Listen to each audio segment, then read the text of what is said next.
Anonymous asks, what are some common confusions about fractional reserve banking and what's the right way to think about it? And he links an Austrian video. So I was curious about this issue and I looked into it and I talked to some people and I read some things and I found what people say about it is really unclear and confusing, but the actual issues I don't think are all that hard.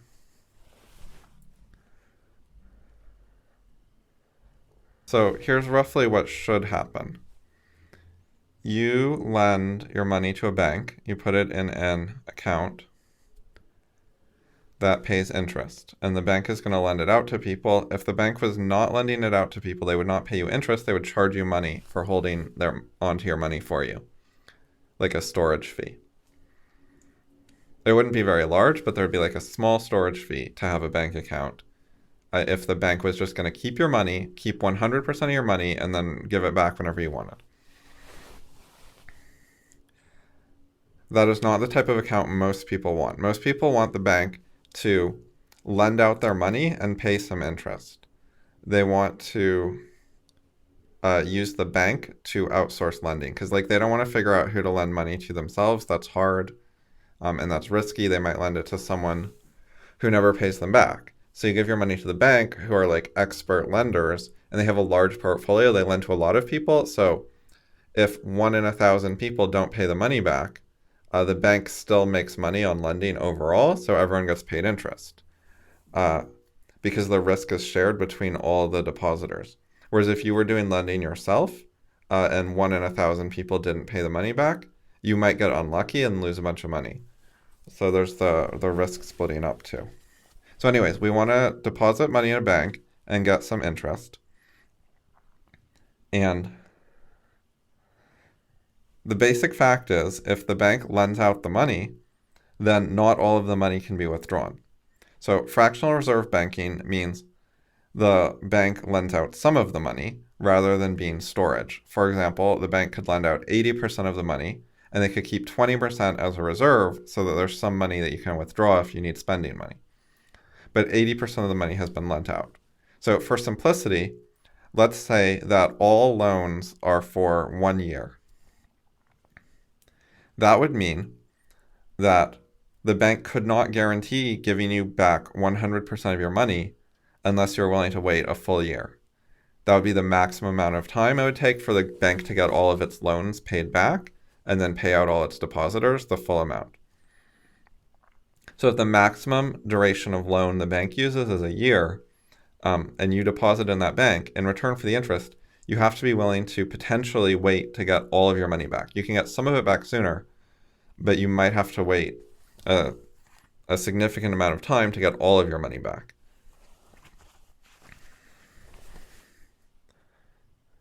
So there's nothing wrong with that. There's nothing bad about it. There's no economic argument that there's something wrong with that. You just have to have a clear contract with the bank. You have to deposit your money in the bank, and the bank says, we're going to give you this much interest. We keep this much reserve. If you want to withdraw money, we will try to give you all of your money right away, and we expect we can usually be able to do that. But if a lot of people want to withdraw a lot of money, then there will be withdrawal delays up to potentially, for some of your money, the maximum amount of time that we've made a loan for. And all you have to do is say, okay, sure, and then you sign the contract, and then that's basically what banks are like today. Because they do lend out money, and they therefore cannot pay back all the money immediately. There are some complications. So in order to pay back money sooner, a bank could potentially take a loan out. The bank could say, okay, well, we have this outstanding loan. We're going to get paid back $1 million 1 year from today. And then they go to a different bank and say, will you loan us the $1 million now so we can give it to our depositors? So there are ways to pay people back sooner if necessary. You don't necessarily have to wait for the loan to come due. You can sell the loan to a different bank and get most of the money back right away. If depositors are willing to take a small loss to have their money sooner, then that works too. Or it's not necessarily a loss. If the loan is done well, then on average, it should retain its full value. Like, if you're going to get paid $1.1 million in a year, maybe you can sell that for the full $1 million today. Like, the amount of interest should cover the delay. So if nothing's gone wrong with the loans, then you can sell them to another bank, and all you're going to lose is the transaction costs of having to put effort into making a business deal. And you might even gain money if the loans are a better deal than what you can get on the market today. Like, the market situation can change, so the value of the loans goes up or down. But supposing it stays the same, then you can sell the loans to another bank or borrow against them, and you're just losing a small amount of transaction cost, and then you can pay your borrowers back sooner. So why do people hate fractional reserve banking? Well, they think that the banks are writing the contracts incorrectly and not informing customers of what's going on.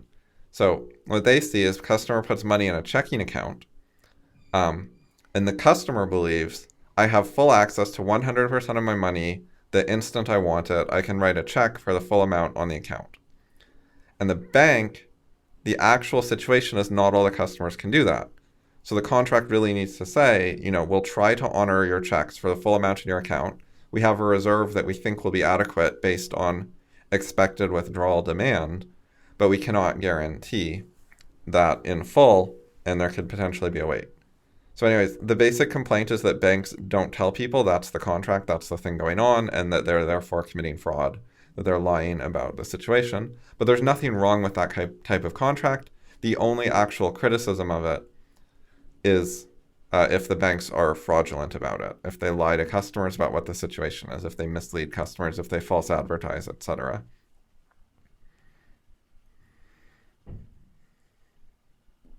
I haven't carefully looked into the contracts that banks offer, like reading out the fine print.